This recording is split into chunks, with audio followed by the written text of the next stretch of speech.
За сайн байцгаана уу та бүхэнд өнөөдрийн мэндийг хүргэе. За тэгэхээр өнөөдрийн ярих сэдвээр ер нь юуны тухай ярих вэ гэхээр энэ. Би бас эмчийн ажил хийгээд эмчээр ажиллаад бас нэлээд хугацаа өнгөрүүлсэн байна. За тэгээ над дээр ирж үзүүлж исэн, надаар эмчилгээ хийлгэж исэн, эмчилгээ хийлгэж байгаа энэ хүмүүсийн дунд бас ажиглаад ер нь эрүүл мэндийн ер нь хүмүүс ер нь ямар шалтгаанаас болоод эрүүл мэндийг алдаад байгаа юм бэ? Ямар шалтгаанаас болоод өвчин их болоод байгаа юм бэ? Тэгээд юунаас болоод энэ өвчин бас удаж архагшиж бас эмчилгээ авахгүй болтлоо ингэж хүндрээд байгаа юм байна гэдэг шалтгааныг бас бодоод та бүхэнд энэ бидний шалтгааны талаар бас ярий анхааруулж ярий гэж бодоод нэг 5 шалтгааны талаар ярий гэж бодлоо. Тэр хамгийн ихэнд нь болохоор энэ хүмүүсийн дунд ажиглагдж байгаа бас нэг нийтлэг байгаа шалтгаан бол энэ хөдөлгөөний дутагдал гэж. Сүүлийн жилүүдэд энэ суугаа ажил бол маш их болцсон байна. Суугаа ажлаас үүдэлтэй бас өвчлөлүүд ч гэсэн маш их болчиж гэл над дээр ирж үзүүлж байгаа нурууны өвчнөөр үзүүлж байгаа нуруу нь өвдсөн, үе мөчөөр нь өвддөг. Эсвэл зүрх судасны эмгэгтэй гэл янз бүрийн онштой байгаа энэ хүмүүс бол дийлэгтэй энэ суугаа ажлаас болсон өвдөл зөөртэй хүмүүс бол маш их болсон байна. Байнгын өдөржингөө ингээд суугаа ажил хийдэг. За тэгээд сүүлийн жилүүдэд энэ томоохон энэ уурхаанууд их ажиллаж байгаа, ашиглалтанд орж ажиллаж байгаатай холбоотой энэ машин барьдаг, том тэрэг барьдаг, нүүрс зөөдөгч гэдэг юм уу. Олон цагаар ингээд машин барьж идэг ингээд хөдөлгөөнгөө болсон. Ийм хүмүүс бол маш их болчих. Эннээсээ болоод өвчлөл үүсэж байгаа эмгэгүүд бол маш их болсон байна монголчуудын дунд. Ер нь ингээд за 90-ад оноос өмнөхч гэдэг юм уу эсвэл 2000-ад оноос өмнөхч гэдэг юм уу энэ үед бол харьцангуй энэ суугаа ажил бол харьцангуй гайгүй байсан.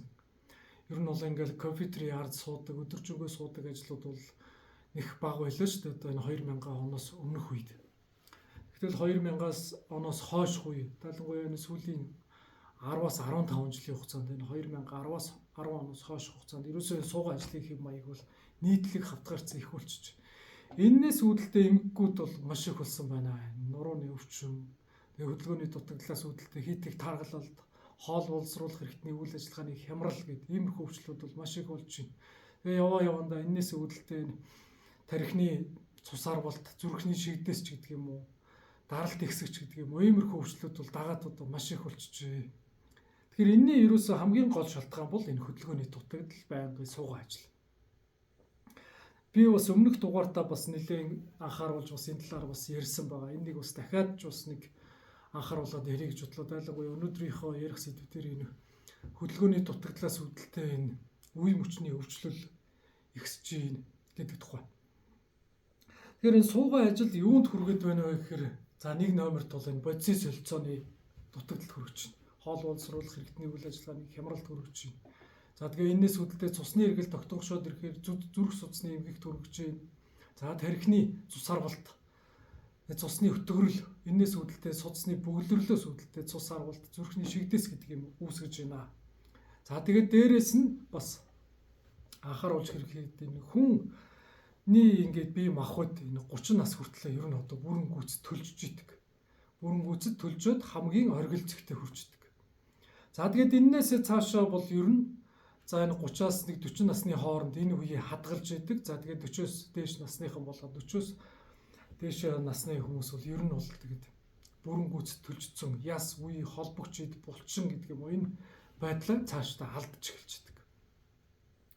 Тэгтэл энэ хүмүүс одоо ингээд суугаа ажил хийж байгаа хүмүүс энэ 30-аас 40 насны энэ хадгалах энэ үе дээр ерөөсөө энэ хөдөлгөөн хийхгүй оргил зэгтэй байж байгаа тэр одоо булчин ажиллахгүй байснаас болоод ерөөсөө ингээд булчин үе холбогч ид яс энэ амархан шимэгдэж эргээд хорогдож багасах ийм нөхцөлийг л бүрдүүлчихдэг. Хүмүүс ингээд зарим хүмүүс ингээд адилхан спортоор хичээлж идэг, эсвэл адилхан одоо ингээд гулгаж идэг, эсвэл адилхан амьдралын хэм маягтай ингээд байж илаа гэж бодоход зарим нь амархан ясууралж гэдэг юм уу, үе холбогч эдийн гэмтэл амархан авчдаг. Зарим хүмүүс ингээд адилхан юм ингээд өргөж явахад нэгнийх нь нуруугаар нь хадгалцдаг, нэг нь зүгээр байж идэг. Тэгтэл энэний цаана юу болж байна вэ гэхээр нөгөө байнгын суугаа ажил хийсэн, үе холбогч эд ясны бүтц. Зарим хүмүүст нь сайн байж идэг, зарим нь одоо тэрнийг алдаад шимэгдээд эхэлсэн байж идэг. Энийг мэдэхгүй ингээд ясны хугаралд орцсон явж байгаа үе холбогч зөөлөн эдийн бас асуудалд орцсон байж байгаа хүмүүс бол байж байгаа. Энэний цааш шалтгаан бол ерөөсөө энэ байнгын суугаа ажил. Энэ суугаа ажлаас болоод бас янз янзын асуудал үүсгэж байна шүү гэдгийг бас анхааруулж хэлмээр байгаа. За тэгээд энэ хөдөлгөөний дутагдaltaй холбоотой бас энэ хит их ядрах гэж хүмүүс бол одоо би ингээд ядаргаанд орцсон байна. Ингээд унтсан ч гэсэн бүрэн гүйцэд амарч чадахгүй өглөө ингээд ядарсан мэдрэмжтэй босоод байна гэл. Энийний цаад шалтгаан бол ерөөсөө бүтэн өдрийн турш ингээд байнгын суугаа ажил хийж байгаа. Энээс ч юм болоод цусны эргэлт, бодис солилцооны одоо дутагдалд орцсон. Эргэлт, цусны эргэлтийн удаашралд орцсон. Тэгээ энээс болоод ирэхээр ерөөсөө хүн бүрэн гүйцэд амарсан мэдрэмжтэй байдаг. Тэгэхээр аль болох энэ бүтэн өдрийн турш ингээд суугаа ажил хийж байгаа хүн өглөө оройд ядаж нэг 30-30 минут ингээд дасгал хөдөлгөөн хийж байгаа чи өглөөдөө ажил руугаа ажил гэрийн хооронд бас нэг тодорхой хэмжээнд бас алхаж байгаа ч гэж. Энэ хөдөлгөөний дутагдал бас хит амархан одоо хит эрт хөгшрөхийн бас үндэс тавигдчих шин. Тэгэхээр тийм учраас энэ аль болохоор энэ хөдөлгөөн гэдэг юмыг бол хийж явах хэрэгтэй гэдгийг та нар бодож үзээрэй. Хоёрт нь бол энэ эрүүл мэндээ алдж байгаа. Эрүүл мэндтэй одоо ноцтой хохирол учруулж байгаа энэ хоёр дахь шалтгаан бол ажлын хит их ачаал. Хүмүүс ажил бас ингээл хит их бас ажилдаа түүртэй. Ажилласаа болоод бас өөртөө цаг гаргаж чадахгүй, эрүүл мэндэд цаг гаргаж чадахгүй. Ажил ингээд байна. Бүтэн өдөр одоо ажил ингээд энэ ажил завгүй гэдэг шалтгаанаас болоод ингээд бас өвчнөө хөндрүүлж байгаа хүмүүс бол маш их байдаг. За над дээр ирж эмчилгээ хийлгэж байгаа би голцоо ингээд нурууны өвчтэй хүмүүст бас дийлэх эмчилгээ хийдэг. Нуруу үеийн өвчний өвчтэй. Тэгэл хүмүүс ингээд нурууны ингээд зовөр илэрсэн байна. Нуруугаар нь чилж өвдөд байна гэд. Одоо даалгавар ингээд нурууны ингээд зөөлөн эдийн асуудалтай. Одоо энэ зөөлөн эд нь хит их хатууралд орцсон. Байнгын суугаа ажилласаа болоод хит их хатууралд ороод ирэхээр үе хоорондын зай ер нь хит их ойрточдөг. Тэгээ энээсээ болоод нуруу чилж өвдөд идэг. Гэтэл энийг одоо нөгөө хит их ажлын ачааллаасаа болоод энэ нуруу чилж өвдөж байгаа энэ зоврыг бол төдийлөн тоохгүй явсаар байгаад эмчит үзүүлэхгүй, эмчилгээ хийлгэхгүй ингэж тоохгүй явсаар байгаад энэ хит их хатуурал орсоор байгаа зөөлөн эд нь урагдл өсчдөг. Нурууны үе хоорондын зайд байгаа зөөлөн эд. Зөөлөн эд урагдл үүсэд ирэхээр маш их хүчтэй өвдөлтийг өгдөг. Нуруунд хатгачдаг.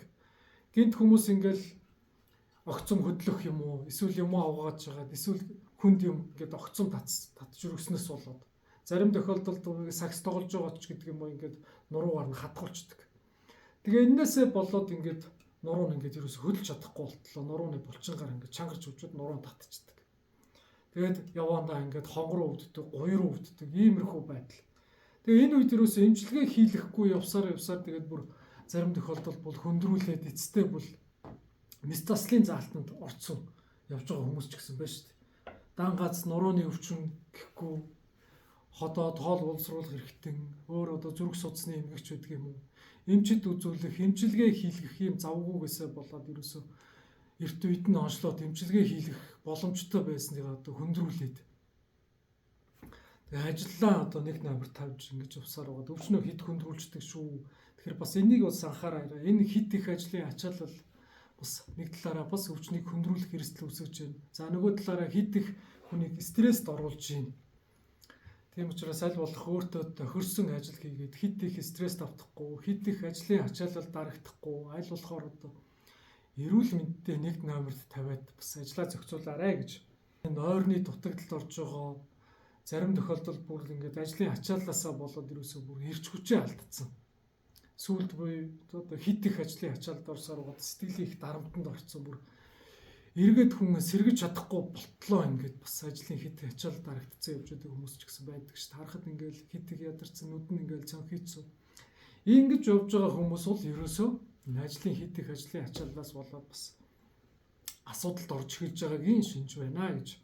За сүүлийн үед одоо ингээл янз янзын хоолны дэглэмүүд бас айгүйх ярьдаг болчих.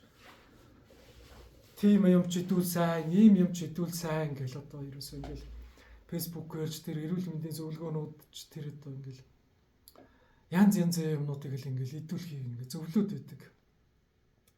Хүний эрүүл мэнд гэдэг бол ерөөсөө ингээл өвчин гэдэг бол ерөөсөө нэг ид шидийн гэмээр юм уу нэг юм идчихэр юм уу эсвэл нэг юм уучгаар эсвэл нэг эмчилгээ хийлгэчихэр төгс цоо ирүүл уучдаг тийм юм гэж одоо хааж байхгүй шүү дээ. Тийм учраас ерөөс аль болохоор ингээд хоолтон дээрээ ингээд янз ингээл хамгийн сайн гэдэг имийг л одоо идүүлэхийг зөвлөд байгаа энэ юмд хит их автаж зөвхөн тэрнийг идэх гэж одоо яхасаа илүү бас хэмжээг нь тохируулаад би аль үед хооллол юу идвэл бас ямар имийг бас өөртөө тохируулж идвэл бас зүгээр вэ гэдгийг бас олон талаас нь бас анхаарч үзэх хэрэгтэй.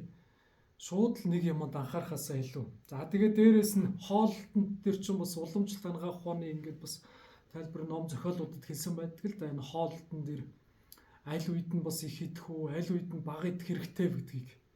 Өглөөний цагт аль болохоор бага хооллох хэрэгтэй. Өдрийн цагт ер нь ахиухан одоо шингэхэд бэрхж гэдэг юм уу, хүнд хоолнуудаа одоо махтай хоолнуудаа өдрийн цагт идчихээд оройн цагт бол аль болохоор одоо шингэхэд хялбар юмнуудыг идчихвэл хоол хүнсийг идчихвэл их зүгээр.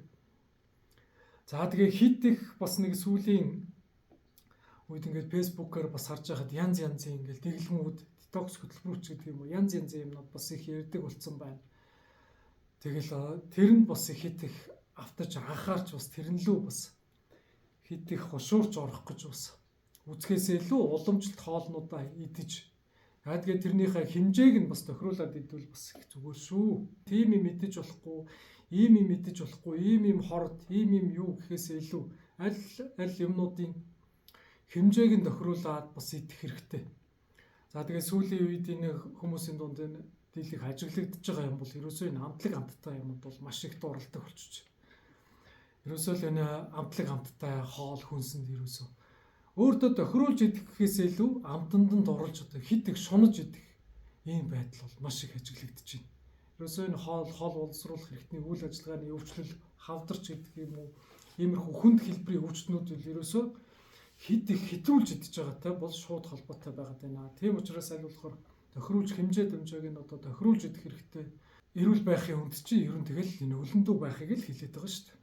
Хит их цадгалан, хит их гизээ дүүртэд идчихэл одоо нөгөө нэг хитрхи хидцээ хоолоо шингээх гээл өөрийнхөө бие махбодыг одоо зовоогоод байх бас нэг тийм эрүүл байхын үндэс бол биш. Тийм учраас аль болохоор ингээд бие хөнгөн байлгаж ер нь жоохон нэг өлөндөө байх чинь бол хамгийн зөв эрүүл байхын л үндэс болоод байна шүү дээ. Дөрөвт нь ажиглагдж байгаа нэг асуудал бол ерөөсөө нэг хүмүүс л эрүүл байх гэж хит их хичээж цоо эрүүл байх гээл ерөөсөө ингээл янз янзын юм их хэрглэж байна. Өөр дээрээ ерөөсөө янз янзын юм их туршиж байна. Интернетээс одоо тийм юм идэх юм бол, ийм юм идэх юм бол, ийм юм уух юм бол ерөөсөө таныг бол цоо эрүүл болгоно гэж ерөөсөө янз янзын юмд бас хочуурж шүү дээ. Тэгэл энэ фэйсбүүкээр сурталчилж байгаа юм шиг тэр ерөөсөө фэйсбүүкээр юм уу интернетээр сурчилж байгаа мэдээллүүдийн ер нь дийлэх нь бол ерөөсөө сурчилгаа гэдэг дээр бол та бүхэн бас анхаарах хэрэгтэй. Хүний бие махбодод ерөөсөө ганц уулгаал энийг л уучих юм бол одоо цоо өрүүлж болгочдөг тийм мөнхийн ус шиг тийм юм бол ерөөсөө хаач байхгүй шүү дээ. Эмч болгол бас энийг бол зөвлөж идэг та бүхэн бас анхаарах хэрэгтэй. Тэгэл янз янзын юмны одоо юмд автаал над дээр ирж имчилгээ хийлгэж байгаа хүмүүс донд ч гэсэн байдаг. Одоо би тийм юм уучих юм бол одоо зүгээр болчдөг гэсэн та тэрний талаар мэдхүү гэл. Ийм юм уучих юм бол ерөөсөө ингээл баг эмчийн хэрэггүй, имчилгээ хийлгэх хэрэггүй ингээ зүгээр болчдөг гэл. Тийм юмд хошуурж байгаа хүмүүс бол маш их байна. Тийм юм гэж ерөөсөө хаач байхгүй шүү дээ. Дийлэх нь тийм юмны цаана бол ерөөсөө нөгөө бараа бүтээгдэхүүнээ зарах тэрнийг зарах зорилготой л сурчилгаа. Дийлэх нь ерөөсөө 90% нь ерөөсөө сурчилгаа гэж ойлгох хэрэгтэй. Тийм учраас хэд их интернетээр явж байгаа, фэйсбүүкээр явж байгаа мэдээлэл сурчилгаанд хэд их автлаггүй, тэрэнд одоо бас найдлаггүй. Алхаар өөрийнхөө амьдралын хэм маягийг бол зөв болгох талаас нь л хичээх хэрэгтэй. За тэгээд дээрээс нь энэ эрүүл мэндтэй бас эрүүл байх гэж хэд их хичээж бас өөрийгөө зовоож байгаа асуудал юм бол бас нэг асуудал бол энэ детокс хөтөлбөрүүд гэж. Гидсээ цэвэрлээрээ, тийм юм цэвэрлээрээ, бөөрийн детокс хөтөлбөр, илгэний детокс хөтөлбөр, хоол боловсруулах хэрэгтний детокс хөтөлбөрүүд гээл янз янзын юмд одоо ингээл сар болгоно хамарч өөрийгөө зовоож байгаа бие махбодоо хямрааж байгаа асуудал байна шүү дээ. Мацаг барих гээл тэгэхээр одоо мацаг барихын одоо сайн ашиг тусна тийм юм байна гэхэд тэгэхээр л өөрийнхөө бие махбодыг зовоогол олон хоногоор мацаг барайл ингээл өвчлөл үүсгэждэг. Нөгөө эрүүл байлгах гэж таны бие махбодд нь одоо зөвлөж байгаа юмыг бол эсрэгээр ерөөсөө бүр хэтрүүлж хэрэглээд бүр өөрийгөө өвчлөлт хүргэждэг. Тийм юм сайн хөтөлбөр байна, ийм юм сайн юм байна гэл тэгэнгүүт хэтрүүлж хэрэгэлсээр байгаа л одоо өөрийгөө бие махбодыг зовоож байгаа юм асуудал байна. Цоо ирүүл хүн гэж юусоо хааж байхгүй шүү дээ. Хүн болгон бол ерөөсөө харьцангуй нэг тийм завиртай л байждаг. Өөрөөсөө бас дотроо завиртай хүмүүс бол байж л байдаг.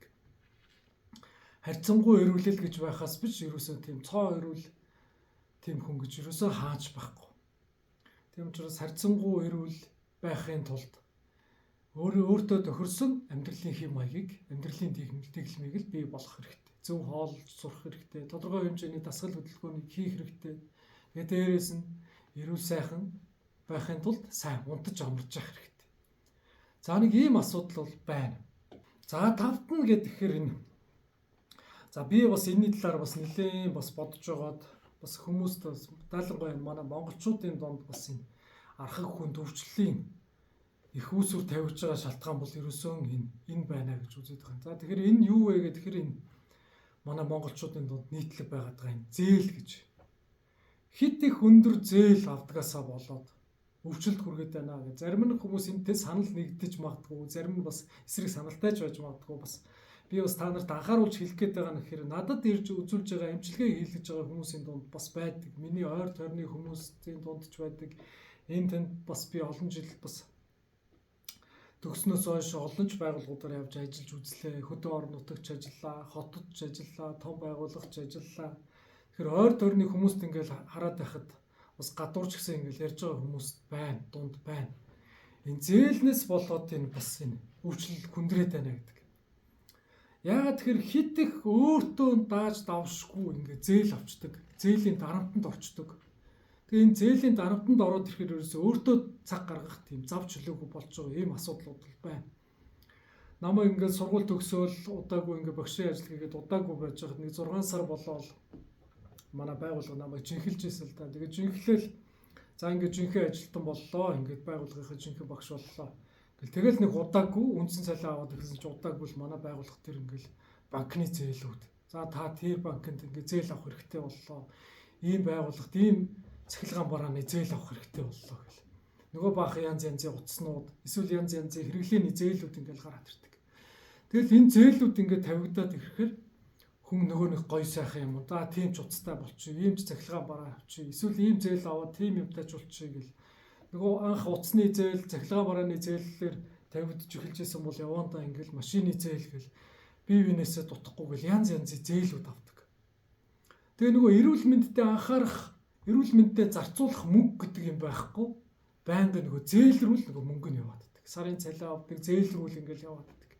Эрүүл мэндэд ингээд анхаарах ямар ч мөнгө зарцуулах мөнгөгүй болсон. Ядахнаа ингээд зөв хоол авч идэх, өдөртөө зөв хоол идэх, зөв сайхан хоол идэх, эрүүл хоол идэх тийм мөнгөч байхгүй. Тэгэл наадзахын бэлэн гой янз янзын гадуур ингээд шарсан хуурсан бишг гэж гэдэг юм уу. Иймэрхүү түргөө хоолоор өөрийгөө болгодог. Иймэрхүү байдал үүсдэг. За тэгээд дээрэс нь эрүүл мэндтэй ядахнаа жилдээ нэг удаа ингээд эрүүл мэндийн үзлэг онцлогоонд орчих гэсэн тийм боломжчгүй болчдөг. Өвдөж зовлоо гэхэд нөгөө нэг хөнгөн хэлбэрт байгаа эрт одоо шинж тэмдэг мэдгэж байгаа үед дэмжлэгээ хийлгээд нөгөөдхийг анхаарай. Тэрнийгээ бас сайхан болгох чи эсвэл одоо ингээд нуруу өвдөд эхэлээ, нуруу чилж өвдөж гинэ гэж байгаа хүмүүс нуруундаа амжилгээ хийлгээд ингээд сайхан болчих гэдэг тийм байхгүй. Өвчнөө нөгөө дисэж дэвчиж явсаар байгаа л хөндрүүлцдэг. Нөгөө цаана нөгөө зээлийн дарамтанд орсоор байгаа. Иймэрхүү байдалд орж шүү. Энэ бол манай монголчуудын дунд нийтлэг ажиглагддаг. Би бас нэг хэдэн жилийн өмнө бас нэг миний удас бас эвдэрчээд бас нэг утасны зээл авч үзсэн л дээ. Тэр тухайн үед бас утасаа ингээд асуудалтай болцоод ингээд за ингээд шууд ингээд утас авчих гэхээр бас нэг тийм боломжчгүй байгаа гэсэн. Тэгээд бага хэмжээний утасны зээл авсан үнэтэй. Тэгэхэд нэг 600-700 мянган л утас авлуу да нэг. Манай л ингээд байнга л ингээд утас зарж идэг газар ч тийм. Тэгээд тэр нөгөө зээлээр өгчөөсөн. Тэгээд 600 мянган утас аваад ингээд 2 жилийн хугацаанд хэрэглээд төлсөн чинь бараг сая 700-800 мянган төгрөгийн зээл буцаад төлсөн. Ийм асуудал үүсэж байна. Гэтэл хүмүүс одоо ганц миний ингээд утас авахд тийм зээл хэрэглээд төлж шүү дээ. 600 мянган утас авчаал сая 500-600 мянган болгоод. Тэхэл гадуур ингээ байнгын тим зээл авч байгаа хүмүүс бол одоо зөндөө маш одоо олон хэдэн зуугаар байна шүү дээ. Мянган мянгаараач байж магадгүй. Тэгэл шин сайхан утас гараад ирнэ. Одоо ингээл янз янзын байгууллагууд одоо тим утасны тим сүүлийн загвар гараад ирсэн байна. Та ингээд аваарай. Зээлээр авах боломжтой. Бараг урьдчилгаад төлбөр төлөхгүй ингээд одоо ав дараа нь төлгөл. Ийм асуудлууд чи ерөөсөө таны ерөөсөө гар дээр авах нөгөө цалин гэж өөрт ч үлдээхгүй байнгын нөгөө ингээ хэрэглээний зээл рүү ингээд оруулсан байна. Тэгээ энээсээ болоод ингээд өвчлөлт хүрэж байгааг энэ гол асуудал үүсэж байна. Та бүхэнд ч гэсэн бас байгаа л байх одоо эргэн тойрныхонд ч юм бас анхааруулж хэлбэл иймэрхүү асуудлууд бас байна шүү. Тэгэхээр ганц манай Монголд ч бас биш юм билээ. Гадаад орнуудад ч гэсэн бас ингэж иймэрхүү асуудалтай байгаа хүмүүс бол байдаг юм байна лээ. Тэгэхээр нэг юм байна. Тэгээ зээл. За тэгээд бусдаасаа дутхгүй гэдэг хит их тансаг байдал руу ингэж явж байгаа. Тэр тийм хүн ингэсэн байна. Ингээ Facebook дээр ийм хүн ийм гоё юм мэдж ууж байна. Тэр хүн тийм гоё юм мэдлж хэрглэж байна гэл. Би өнөөдөр ийм машин унж байна. Тэр тийм машин унтсан байж гэдэг юм уу. Тэр тийм гоё газар орцсон байна. Тэр тийм гоё юм өмсөө зөөчж гэл. Бие биенээсээ дутхгүй гэл. Өөртөө тохирохгүй, өөрийнхөө нэг орлогоосоо хит их давсан зардал ингээд өөртөө үүсгээд яваад байна. Энэ чинь бас өөрөө чинь өвчлөлт хүргээд байгаа юм бас нэг шалтгаан байгаад байна шүү. Тийм учраас өөртөө тохирсон сайхан өөрийнхөө орлогонд тохирсон ч гэдэг юм. За яг хөө зарим хүмүүс ингээд бас зарлага өндөр байх бол бас тэр их хэмжээгээр бас орлого бас нэмэгддэг гэл янз янзын бас логикоор ярьж байгаа хүмүүс бол байна.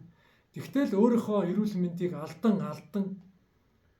хэрэглээ байна гэдэг чинь бас хэцүү үстэй. Тэрнийг бас бодолцож үзээрэй.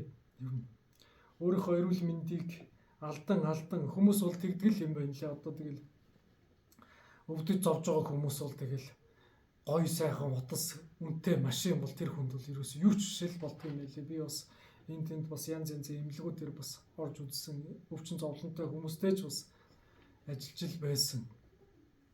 Эмчилгээгээл анхаарч үзэж байсан. Тэгэл тэд нар бол тэгэл үнэтэй машин бол тэднэрт бол ерөөсөө өвдөж зовцсон хүнд өвдөж хүмүүст бол чухал биш л болдго юм лээ. Тийм учраас өөртөө тохирсон бас өөрийнхөө хэрэглээнд тохирсон ямиг хэрэгжилжээ бол бас эрүүл мэндэд чинь бас нэг талаараа тустай байдаг шүү. Тийм учраас бас энэ талаар бас нэглэн та бүхэндээ бас анхааруулж хэлье гэж бодлоо.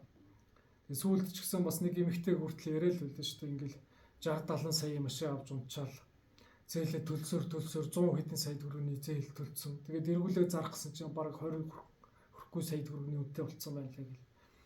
Тэгээд энд чинь ерөөсөө юу байна гэхээр цаа чинь ерөөсөө эрүүл мэнд өөрийнхөө стресс, сэтгэл санааны хитэх дарамтанд орон 100 хэдэн сая төгрөгийн зээл төлчөөл эргээд үлдэж байгаа нь 20 сая төгрөг л машин тийм л.